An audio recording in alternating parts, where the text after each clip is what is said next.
Hello friends, you are most welcome in our YouTube channel Rahul Walia Learning Hub, and today I am going to discuss with all of you about preposition.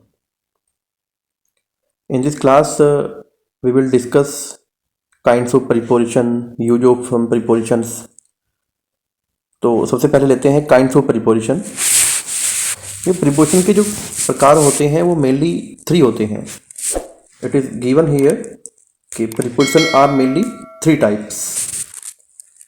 Preposition are mainly 3 types, 3 प्रकार के होते हैं। सबसे first होता है simple preposition. Simple preposition में यही आते हैं at, by, for, from, in, of, on, out, till, to, up, with, etc। तो ये तो सिंपल प्रीपोजिशन में आते हैं। उसके बाद कंपाउंड प्रीपोजिशन पढ़ते हैं। कंपाउंड प्रीपोजिशन में कौन से प्रीपोजिशन आते हैं? Like about, above, across, along, among, before, behind, below, beneath, beside, between, beyond, within, without, etc। तो ये कंपाउंड प्रीपोजिशन में आते हैं। एक होते हैं फ्रेज प्रीपोजिशन। फ्रेज प्रीपोजिशन कौन से होते हैं?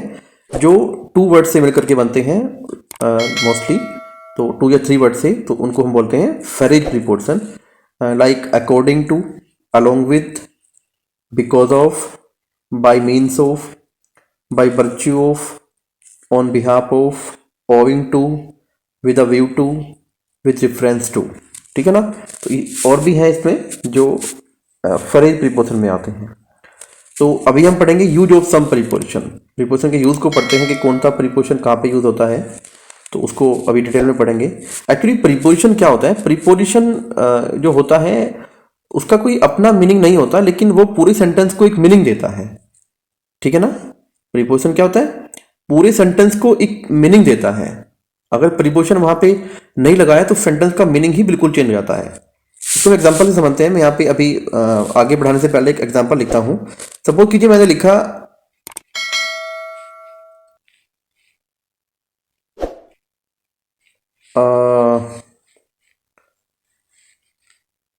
The pen is on the table. The pen is on the table. अब यहां पे देखना है the pen is on the table. अब इसमें प्रीपोजिशन क्या है? इसमें ऑन प्रीपोजिशन है। यहां पे ऑन। अगर सपोज कीजिए इस सेंटेंस का मीनिंग क्या बन रहा है? The pen is on the table का, कि जो पेन है वो टेबल पर है, इसका मीनिंग ये बना। लेकिन अगर यहां से आप इस ऑन को हटा देते हैं तो अब इसको पढ़ते हैं the pen is the table. तो इसका मीनिंग बना कि पेन ही टेबल है। पहले क्या था? पेन टेबल पर है, लेकिन अब इसका मीनिंग क्या बना? ऑन हटाते ही पेन टेबल है, तो मीनिंग बिल्कुल ही चेंज हो जाता है। तो मतलब we can say that preposition gives a meaning to a sentence. Sentence को मीनिंगफुल बनाता है। अगर प्रीपोजिशन वहां पे नहीं है तो वो मीनिंगलेस है, एक तरह से उसका मीनिंग चेंज हो सकता है। ठीक है ना? तो अभी पढ़ते हैं। इन और एट का एक कॉम्बिनेशन होता है कि कहीं कहीं पे हम इन लगाते हैं, कहीं पे हम एट लगाते हैं। तो इन और एट को कहां पे लगाते हैं, इस चीज को हम यहां पे देखेंगे कि इन और एट कहां पे आएंगे। Okay, like that in is used for country and big cities. Mean to say कि इन जो है वो या तो किसी बड़े देश के लिए या बड़े बड़े शहरों के लिए यूज होता है, जबकि at is used for villages और स्मॉल टाउन्स। जबकि एट कहां पे यूज होता है? जो गांव होते हैं, छोटे छोटे कस्बे, शहर होते हैं, उनके लिए हम एट को यूज करते हैं। इसके लिए एग्जांपल पढ़ते हैं। Ramesh is in America. तो अमेरिका क्या था? अमेरिका एक कंट्री है, तो उससे पहले हमने इन लगाया है। I live at चिल्काना। चिल्काना एक छोटा सा टाउन है, तो मैं चिल्काना में रहता हूं, तो आपने यहाँ पे क्या लगा दिया? यहाँ पे एट लगा दिया। अब तीसरा सेंटेंस पढ़ते हैं। Rafiq lives at Meerut in UP. अब यहाँ पे आप देख रहे हैं कि यहाँ पे जो है एट भी यूज हुआ है और इन भी यूज हुआ है। तो अब मेरठ भले ही एक बड़ा शहर है, लेकिन जब एक ही सेंटेंस के अंदर एट और इन को यूज करते हैं तो हमें क्या करना है? वहां पे पहले वर्ड से पहले, चाहे वो सिटी बड़ा है छोटा है, एट यूज करेंगे और दूसरे वाले शहर जो है गिवन उसमें उससे पहले आप इन यूज करेंगे। भले ही वो मेरठ जो है बड़ा शहर है, बड़ी सिटी में आता है, लेकिन आप देख रहे हैं यहाँ पे एट और इन जो है एक ही सेंटेंस में यूज हुए हैं, तो आप पहले एट का यूज करेंगे और बाद में इनको हम यूज करते हैं। ओके, नेक्स्ट चलते हैं। In at to into, in at to और इंटू, तो in and at are use for things at rest. In और एट जो है वो वहां पे यूज होते हैं जो चीज स्थिर होती है। थिंग्स एट रेस्ट का मतलब है जो थिंग स्थिर होती हैं। और टू और इनटू का यूज जो होता है, to and into are used for things in motion. जो चीज गतिमान है, जो मोशन में है, उनके लिए हम टू और इनटू का यूज करते हैं। एग्जाम्पल पढ़ते हैं इसके। ठीक है, Ramesh is at bus stop. Ramesh bus stop पर है, उस टाइम वो रुका हुआ है। ठीक है ना, उस टाइम वो रुका हुआ है, हमने उसकी पोजीशन बताई कि रमेश कहाँ है, तो Ramesh is at bus stop, इसलिए यहाँ पे एट आया है। वी रेन टू पूल, हम तालाब की पूल की तरफ दौड़े, तो पूल की तरफ दौड़े, यहाँ पे क्या ही मोशन आ गया, गति आ गई, चलना पड़ रहा है। ठीक है ना, तो इसलिए हमने यहाँ पे क्या यूज किया, टू यूज किया। थर्ड सेंटेंस है the dog jumped into the river. कुत्ते ने नदी में छलांग लगा ली। तो जब वो छलांग लगा रहा है तो क्या हो रहा है, छलांग लगाते टाइम क्या हो रहा है, वो गति आई, उसमें मोशन आ गई। तो ऐसी कंडीशन में आपने क्या यूज किया, यहाँ पे आपने इनटू को यूज किया। तो इन 3 एग्जांपल से आप समझ गए होंगे कि कहां पे हम इन और एट को यूज करते हैं और कहां पे हम टू और इनटू को यूज करते हैं। इन और एट का जो यूज होता है वो थिंग्स एट रेस्ट में होता है, और टू और इनटू का यूज जो होता है थिंग्स इन मोशन में होता है। जब वो चीजें गतिमान अवस्था में होती हैं तब हम इनटू और टू को यूज करते हैं। नेक्स्ट रूल है ऑन एंड अपॉन के बारे में है। ये वाला रूल किसके बारे में, वो ऊपर था इन एंड इनटू के बारे में, एट और टू के बारे में। यहाँ पे क्या है, ऑन एंड अपॉन के बारे में। अब ऑन अपॉन वाला रूल पढ़ते हैं, क्या कहता है, on is used for things at rest while upon is used for things in motion. यहाँ पे भी यही हो गया। तो ऑन का जो यूज होता है वो थिंग्स एट रेस्ट में होता है, जब कोई चीज रुकी हुई होती है, थमी हुई होती है, तो ऐसी कंडीशन में ऑन को यूज करेंगे। और अपॉन का जो यूज होता है वो थिंग्स इन मोशन, जब कोई चीज मोशन में हो, गति में हो, तो ऐसी कंडीशन में आप अपॉन को यूज करते हैं।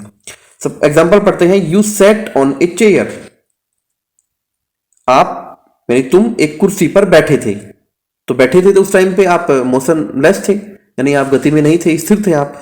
तो इसलिए आपने यहां पे क्या लगाया, सेंटेंस के अंदर आपने ऑन लगाया। सेकंड सेंटेंस कहता है the rat sprang upon the table. अब जो चूहा था वो टेबल के ऊपर से गया, टेबल से ऊपर से कूद करके गया। तो आपने यहां पे क्या लगाया, यहां पे अपॉन लगाया, क्योंकि जो रैट था यहां पे इस सेंटेंस के अंदर आप देख रहे होंगे, इसके भाव को समझना है। यहां पे जो रैट था वो मोशन में था, लेकिन आप जब कुर्सी पर बैठे हुए थे तो आप रेस्ट में थे, आप गतिमान नहीं थे। तो इसलिए वहां पे ऊपर वाले सेंटेंस में ऑन आया है और नीचे वाले सेंटेंस में अपॉन आया है। तो ऑन को आप यूज करेंगे थिंग्स एट रेस्ट की जगह, और अपॉन को आप यूज करेंगे थिंग्स इन मोशन की जगह। नेक्स्ट कॉम्बिनेशन है टिल और टू का। टिल और टू कहां पे यूज होते हैं, तो till is used for time while two is used for place. Till का जो प्रयोग है वो हम टाइम के लिए करते हैं, जबकि टू का जो प्रयोग करते हैं वो हम प्लेस के लिए करते हैं। इसको एग्जांपल के माध्यम से समझेंगे। ही वेटेड टिल 8 AM, उसने 8 बजे तक वेट की, 8 बजे तक वेट की। नीचे वाला सेंटेंस कहता है Abir went to the end of the road. Abir सड़क के आखिरी तक गया। अबीर जो है वो सड़क के आखिर तक गया। तो यहां पे ऊपर वाले में आप क्या शो कर रहा है, ऊपर वाले में टाइम शो कर रहा है, और यहां पे नीचे वाले में प्लेस शो कर रहा है। सड़क के आखिरी तक गया, तो उसकी जगह बता दी कि कहां तक गया। तो ऐसी कंडीशन में आप नीचे देख रहे हैं, तो यहां पे आपने टू को यूज किया है और ऊपर आपने टिल को यूज किया है, क्योंकि ऊपर टाइम गिवन था और नीचे उसकी पोजीशन गिवन है उस प्लेस की। ही टॉट टिल 10 o'clock, यहां पे भी आप देख रहे हैं, यहां पे टाइम है, थर्ड वाले सेंटेंस में भी टाइम गिवन है।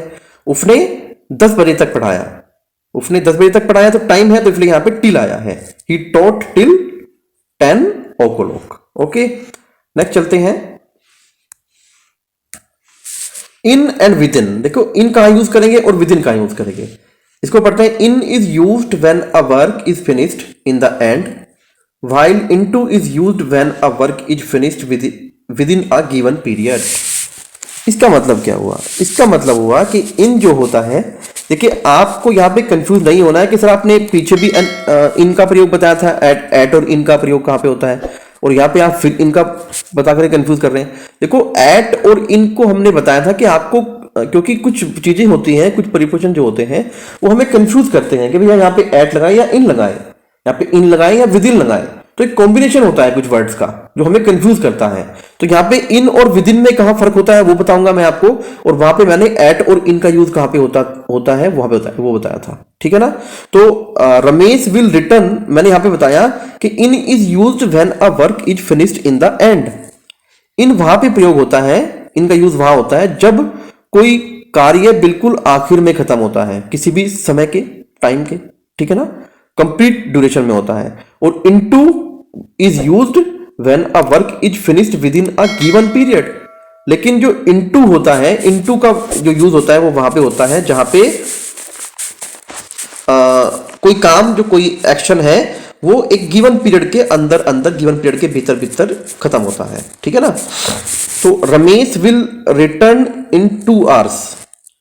रमेश 2 घंटे में लौटेगा। उसने पूरा बता दिया कि रमेश 2 घंटे में लौटेगा, यानी 2 घंटे के बिल्कुल बाद लौटेगा, उसके बीच में नहीं लौटेगा। रमेश 2 घंटे के बाद लौटेगा, तो यहां पे इन आया है, और यहां पे नीचे लिखा हुआ है Ramesh will return with in 2 hours।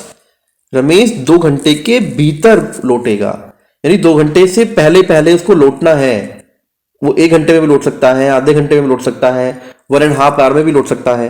तो जब किसी टाइम जो पीरियड गिवन है वहां पे उसके अगर भीतर भीतर लौटेगा, उस काम को करेगा तो विद इन आएगा, अगर उसके आखिर में करेगा तो वहां पे इन आएगा। अब हम पढ़ते हैं बिटवीन और अमंग का यूज कहां पे होता है। ये भी हमें कंफ्यूज करता है कि कहां पे हम बिटवीन को यूज करें, कहां पे हम अमंग को यूज करें। बिटवीन और अमंग के बारे में बता दूं, दोनों जो वर्ड हैं, दोनों जो प्रीपोजिशन है वो वहां पे यूज होते हैं जहां पे बीच में हम बोलते हैं, कुछ बीच में। सपोज कीजिए मैंने बोला he is sitting between Ram and Shyam, तो 2 बंदे थे तो उनके बीच में बिटवीन आ गया। पहले रूल को पढ़ लेते हैं एक बार। Between is used for 2 while among is used for more than 2। Rule ये कह रहा है कि बिटवीन है वो 2 के बीच में प्रयोग किया जाता है। जब 2 व्यक्तियों के बारे में बात कर रहे हो, 2 वस्तुओं के बारे में बात कर रहे हो, 2 जगह के बारे में बात कर रहे हो। लेकिन अमंग जो है, अमंग जब 2 से ज्यादा के बीच की बात कर रहे हैं तब वहां पे अमंग आता है। इसको एग्जांपल से समझेंगे। Divide these oranges between Rita and Sita. इन संतरों को रीता और सीता में बांट दो। यानी बांटने वाले कितने व्यक्ति हैं? 2 हैं, एक रीता है और एक सीता है। तो मैंने कहा जब 2 आएगा तो वहां पे बिटवीन आएगा, यहां पे बिटवीन आया है। Okay, divide these oranges between Rita, Sita and Gita. यहां पे बिटवीन नहीं आएगा, ये बिटवीन गलती से लिख दिया गया है, ये सेंटेंस थोड़ा सा रॉन्ग हो गया है। यहां पे आएगा अमंग, वो मिस टाइपिंग हो गई है। तो divide these oranges among Rita, Sita and Gita. इन संतरों को रीता, सीता और गीता में बांट दो। तो अब 2 से ज्यादा हो गए थे, एक रीता, सीता और गीता भी होगी थी साथ में। तो ऐसे केसेस में आप अमंग लगाएंगे। ठीक है? यहाँ पे एक चीज और भी है, मैं आपको बता देना चाहता हूं, क्योंकि वो इस वीडियो के अंदर जो कंटेंट मैंने टाइप किया है उसमें नहीं लिखा हुआ है। लेकिन जब हम बहुत ज्यादा के बारे में बात कर रहे हो, देखो 2 से ज्यादा क्या होते हैं? 3, 4, 5, 6, 7, चलो यहां तक पा सकते हैं।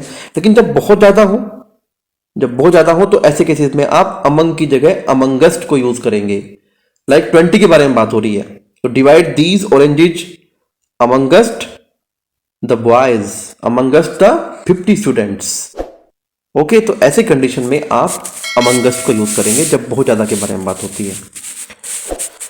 नेक्स्ट पढ़ते हैं सिंस, फॉर एंड फ्रॉम का यूज कहां पे होता है। Since, for and from. Since is used for point of time in present perfect continuous and past perfect continuous. Since जो है वो पॉइंट ऑफ टाइम के लिए, बिल्कुल एग्जैक्ट जो आपने बताया है उस टाइम के लिए यूज किया जाता है, और इसको specially present perfect continuous tense में और पास्ट परफेक्ट कॉन्टिन्यूअस टेंस में हम यूज करते हैं। इसके एग्जांपल पढ़ेंगे। He has been suffering from fever since last night. वो पिछली रात से बुखार से पीड़ित चल रहा है, उसको पिछली रात से बुखार हो रहा है। Okay, mister Sharma had been living in this city since 1990।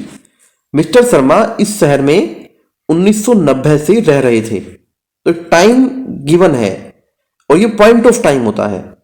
Point of time में कौन सा आता है? लाइक मॉर्निंग, इवनिंग, संडे, जनवरी, फरवरी, जितने भी मंथ के नेम्स होते हैं ये सब पॉइंट ऑफ टाइम में आएंगे। जितने भी डेज नेम होते हैं, सैटरडे, मंडे, ट्यूसडे, वेडनेसडे, ये सब पॉइंट ऑफ टाइम में आते हैं। जितने भी घड़ी के अंदर जो टाइम हम देखते हैं, suppose 7 o'clock, 2 o'clock, 5 o'clock, 6 o'clock, ये सब पॉइंट ऑफ टाइम में आते हैं। हाँ, पॉइंट ऑफ टाइम में आते हैं। पीरियड ऑफ टाइम में कौन सा आता है? पीरियड ऑफ टाइम में अगला टॉपिक हमारा पीरियड ऑफ टाइम का ही है, तो पीरियड ऑफ टाइम में भी हम देखेंगे कि पीरियड ऑफ टाइम में क्या आता है। देखो, four is used for period of time. Period किसी भी समय की एक छोटी सी अवधि। सपोज कीजिए 2 घंटे में, 3 सप्ताह में, 4 महीने में, 5 साल में मैं इस काम को कर दूंगा, 5 साल में मैं आपने ऐसा बोला, तो एक वो पीरियड हो गया। किसी टाइम का जो अवधि दी गई थी उसका एक पीरियड छोटा था। तो ऐसे केस में आप फोर को यूज करते हैं। यहां पे आएगा he has been suffering from fever for 3 days। अब देखो यहां पे 3 days आए हैं, 3 days, ये पॉइंट ऑफ टाइम नहीं है, ये पीरियड ऑफ टाइम है। बहुत सारे दिनों में से 3 दिन में से वो बुखार से पीड़ित है। वो कौन से दिन है? We don't know about that. तो ऐसी कंडीशन में आप 4 को लगाएंगे। आगे चलते हैं। आगे क्या कहता है? The kite has been flying in the sky for a week. ये पतंग आकाश में एक सप्ताह से उड़ रही है। तो फॉर ए वीक आया है, फॉर ए वीक, एक सप्ताह। कौन सा सप्ताह पता नहीं। तो ऐसी कंडीशन में आप 4 लगाते हैं। अब बात करते हैं फ्रॉम का आता है। From can be used in place of since in any tense. अब मैंने ऊपर एक चीज मेरे बताने याद नहीं रही जब मैं सिंस पढ़ा रहा था। देखो, सिंस को जो है हम ओनली प्रेजेंट और पास्ट टेंस में यूज कर सकते हैं। फ्यूचर में इसका यूज बिल्कुल गलत माना जाता है। लेकिन आप सिंस की जगह पे फ्रॉम को यूज कर सकते हैं। तो इन्होंने ये बोला है from can be used in place of since in any tense. From को किसी भी टेंस के अंदर, चाहे इवन वो फ्यूचर भी हो, सिंस की जगह पे इस्तेमाल किया जा सकता है। Like he will join this company from tomorrow. वो इस कंपनी को कल से ज्वाइन करेगा। कल से, टुमारो फ्यूचर की बात है, तो यहां पे फ्रॉम लगा दिया आपने, फॉर नहीं लगाया, सिंस नहीं लगाया। He started to write this story from first week of this month.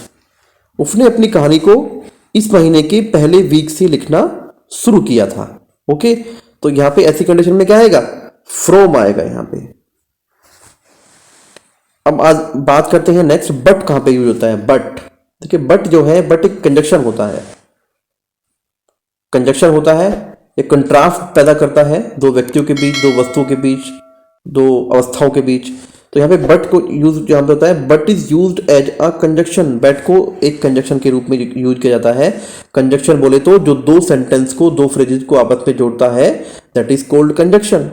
तो ही इज पुअर, वो गरीब है, बट ही इज ऑनेस्ट, वो गरीब तो है लेकिन ईमानदार है भाई। तो यहाँ पे कंट्रास्ट पैदा हुआ, मतलब गरीब होने के बावजूद भी ईमानदार है। तो ऐसे कंडीशन में आप बट को यूज करेंगे। Rajesh is weak but he can lift a heavy weight. Rajesh बहुत कमजोर है लेकिन वो एक बहुत भारी वजन उठा सकता है। तो यहाँ पे कमजोर है लेकिन फिर भी भारी वजन उठा सकता है। तो कंट्रास्ट पैदा हुआ सेंटेंस के अंदर। ऐसी कंडीशन में भी आप बट को लगाते हैं। नेक्स्ट है टॉपिक हमारा बिसाइड और बिसाइड्स। आपने दोनों को कहीं ना कहीं इसको इंग्लिश में देखा होगा। बिसाइड और बिसाइड्स में क्या डिफरेंस है? Beside is used for nearness while the meaning of beside is in addition to. देखिए, जो बिसाइड होता है जिसमें एस नहीं होता, इसको निकटता प्रकट करने के लिए प्रयोग किया जाता है, निकटता के लिए। जबकि जो बिसाइड्स होता है, बिसाइड्स जो है वो कुछ ऐड करने के लिए यूज किया जाता है। जब कुछ और ऐड करना हो तो ऐसी कंडीशन में आप बिसाइड्स को यूज करेंगे। और जब निकटता की बात आ रही हो तो आप उस टाइम पे बिसाइड को यूज करेंगे। तो my friend sits beside me, मेरा दोस्त मेरे पास बैठता है। तो निकटता दिखाई गई, तो यहाँ पे बिसाइड आया है। Besides a pencil he has a pen, एक पेंसिल के अलावा उसके पास पेन भी है। तो यहाँ पे इन एडिशन यानी अतिरिक्त ही जुड़ी है, पेंसिल के अलावा उसके पास पेन भी है। तो ऐसी कंडीशन में आपने बिसाइड्स लगाया यहाँ पे, बिसाइड्स की राइट है। ओके, बिसाइड्स बुक्स ही सेल्स टॉयज, किताबों के अलावा वो खिलौने भी बेचता है। तो आप देखिए अलावा इन एडिशन हुआ है किस चीज का, बुक्स के अलावा वो टॉयज भी बेचता है। ओके, तो नेक्स्ट चलते हैं आगे। एक चीज और रह रही है बस, इसके बाद हम वीडियो को खत्म कर रहे हैं। विद एंड बाई कहां पे यूज होते हैं? विद एंड बाई, देखो with is use before the instrument which is use to complete the work. With का प्रयोग ऐसी जगह पे किया जाता है, ऐसे इंस्ट्रूमेंट से पहले किया जाता है जिसको किसी कार्य को खत्म करने के लिए इस्तेमाल किया गया था। वहां पे कहां यूज होता है? With. Complete the work while, अब जबकि by is use before a person और इन पैसिव वॉइस। बाई जो है वो किसी व्यक्ति से पहले यूज किया जाता है या फिर पैसिव वॉइस में बाई का प्रयोग होता है। एग्जांपल से समझेंगे। The hunter killed a deer with his gun. Hunter ने बंदूक से एक हिरन को मार दिया। तो किस चीज से मारा? काम किस चीज से कंप्लीट हुआ? गन से हुआ। तो उससे पहले आपने क्या लगाया? यहां पे विद लगाया है। Kamala cut the hair with her scissor.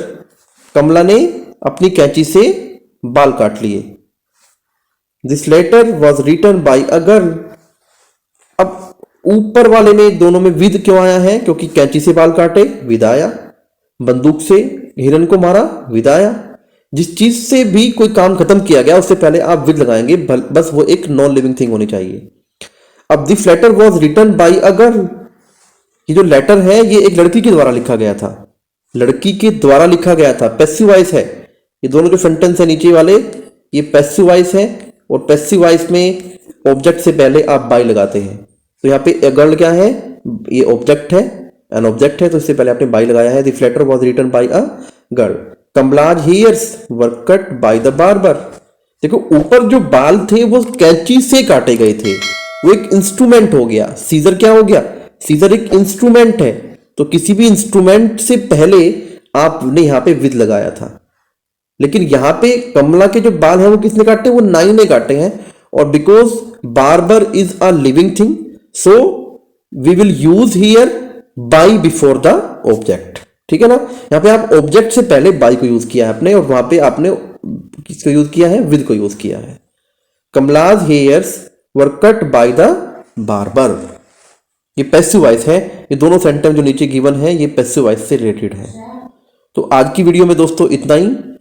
Preposition के लिए एक और वीडियो मैं आपके लिए बनाऊंगा, उसमें कुछ रूल्स और गिवन हैं और कुछ बहुत सारे एग्जाम्पल्स भी आपको दिखाए जाएंगे, इनके माध्यम से आपको प्रीपोजिशन का टॉपिक समझ में आ जाएगा। प्रीपोजिशन के बारे में आपको बता देना चाहता हूं कि प्रीपोजिशन को जितना भी हम पढ़ लेते हैं उसके बावजूद भी कुछ चीजें ऐसी रह जाती हैं कि जो हमें पता नहीं होती। तो इसलिए प्रीपोजिशन को अपने रनिंग जो डेली प्रैक्टिस है उसमें लाने के लिए आपको इसके लिए बहुत सारी प्रैक्टिस की नीड होती है, और तभी आप जाकर के इसको सही तरह से ठीक कर पाते हैं। तो बहुत वाइड सिलेबस होता है प्रीपोजिशन को लेकर के, बहुत ही एक वो कहते हैं कि वाइड बहुत बड़ी नॉलेज हमें होनी चाहिए, तब जाके हम प्रीपोजिशन को चैप्टर को क्लियर कर सकते हैं। तो फिर मिलते हैं नेक्स्ट वीडियो में, तब तक के लिए जय हिंद, जय भारत।